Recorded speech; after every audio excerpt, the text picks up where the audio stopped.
আসসালামু আলাইকুম। Welcome back to my channel S A Islamic thought. আজকে আমি আপনাদের সাথে একটি ঘটনা শেয়ার করব। আল্লাহ তাআলার উপর ভরসা করার পুরস্কার।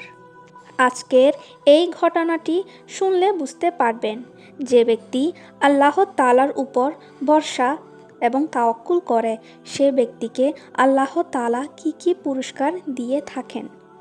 এই ঘটনাটি হলো একজন ভাইয়ের বাস্তব জীবনের দোয়া কবুলের গল্প।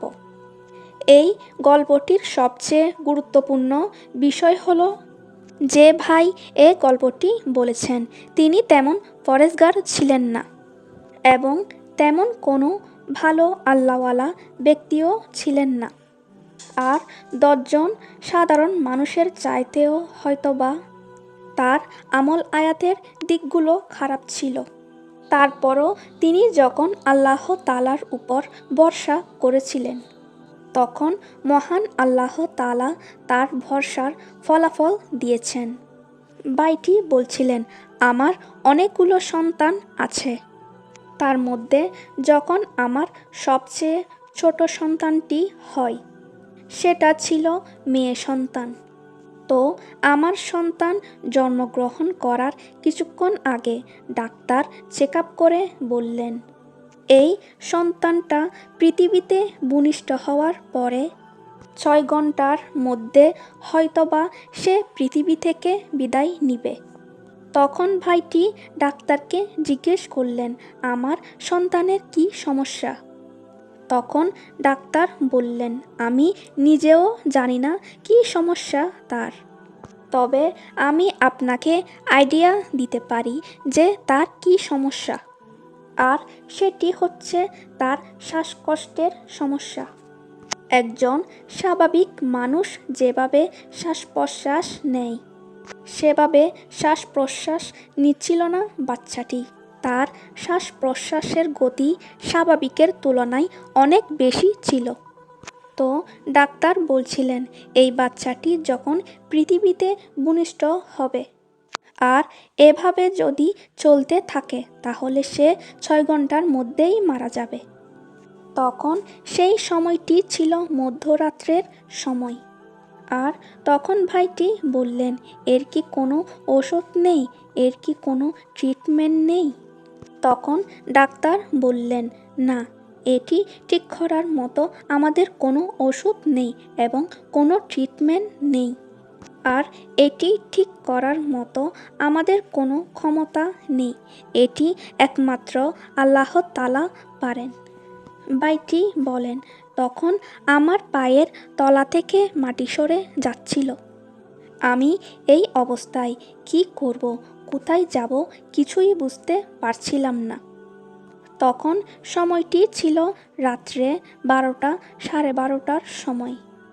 আর সে সময় আসলেই কিছু করার নেই।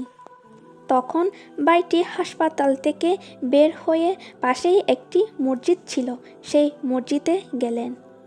মসজিদে গিয়ে সিঁড়ির পাশেই বসে পড়লেন এবং আল্লাহ তাআলার দরবারে দোয়া করতে লাগলেন। বললেন, হে আল্লাহ, না জানি কত লোক এই সিঁড়ি দিয়ে মসজিদে প্রবেশ করেছেন এবং সবাই তোমার দরবারে এসেছিল, সবাই তোমাকে সেজদা করেছে, সবাই তোমাকে ডেকেছে এবং সবাই তোমার ইবাদত করেছে। এর মধ্যে যে কোনো একজন ব্যক্তির ইবাদত তোমার ভালো লেগেছে এবং তুমি তার ইবাদতকে কবুল করেছ। হে আল্লাহ, আমি তো অনেক গুনাহগার বান্দা, আর আমি তোমার ভালো বান্দাও নই।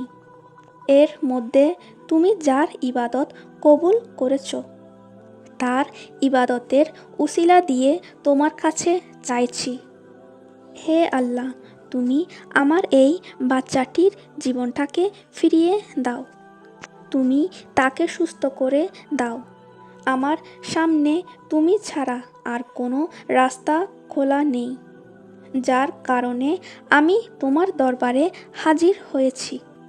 তখন ভাইটি 6 ঘন্টা পরে গিয়ে যখন সেই বাচ্চাটির খবর নিলেন, তখন ডাক্তার ভাইটির দিকে হেসে বলেন, আলহামদুলিল্লাহ, আপনার বাচ্চা অনেক সুস্থ হয়ে গিয়েছে।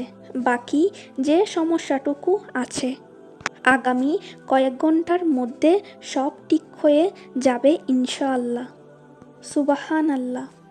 একবার চিন্তা করে দেখুন, যে ব্যক্তি আমলের দিক থেকে তেমন ভালো মানুষ ছিলেন না, আর 10 জন মানুষের মতো সাধারণ মানুষ, তারপরেও সে ব্যক্তি যখন আল্লাহ তাআলার উপর ভরসা করেছিলেন এবং দোয়া করার সময় তার দোয়ার যে ভঙ্গিমা ছিল, সেটার দিকে একবার লক্ষ্য করুন। ভাইটি মসজিদের সিঁড়িতে গিয়ে বসেছেন, যেখানে ধুলোবালি নোংরা মানুষ জুতো রাখে, সেখানে গিয়ে তিনি বসেছেন। আল্লাহ তাআলার কাছে তিনি কতটা অসহায়তা প্রকাশ করেছেন, কতটা অসহায় হয়ে, কতটা করুণ হয়ে তিনি আল্লাহ তাআলার কাছে দোয়া করেছেন। তিনি বলেছেন যে, হে আল্লাহ, এই সিঁড়ি দিয়ে হাজারো মানুষ, লাখো মানুষ মসজিদে প্রবেশ করেছেন। সবাই তোমার দরবারে ইবাদত করেছে, সবাই তোমার দরবারে সিজদা করেছে, হাত তুলেছে, কিছু না কিছু চেয়েছে। মসজিদ তৈরি হওয়ার পর থেকে অনেক মানুষ এসেছে। তাদের মধ্যে যে কোনো একজন ব্যক্তির ইবাদত তোমার পছন্দ হয়েছে এবং তাকে তুমি ক্ষমা করে দিয়েছ। সেই ব্যক্তির ওসিলা দিয়ে, সেই ব্যক্তির ইবাদতের ওসিলা দিয়ে তোমার দরবারে আমি আমার এই বাচ্চাটির প্রাণ ভিক্ষা চাইছি। এইভাবে দোয়া করার পর ভাইটির অলৌকিকভাবে দোয়া কবুল হয়ে গেছে। সুবহানাল্লাহ। কারণ তিনি আল্লাহ তাআলার উপর তাওয়াক্কুল এবং ভরসা করেছিলেন। আর যেই ব্যক্তি মহান আল্লাহ তাআলার উপর তাওয়াক্কুল এবং ভরসা করে, সে ব্যক্তিকে আল্লাহ তাআলা কখনোই খালি হাতে ফিরিয়ে দেন না।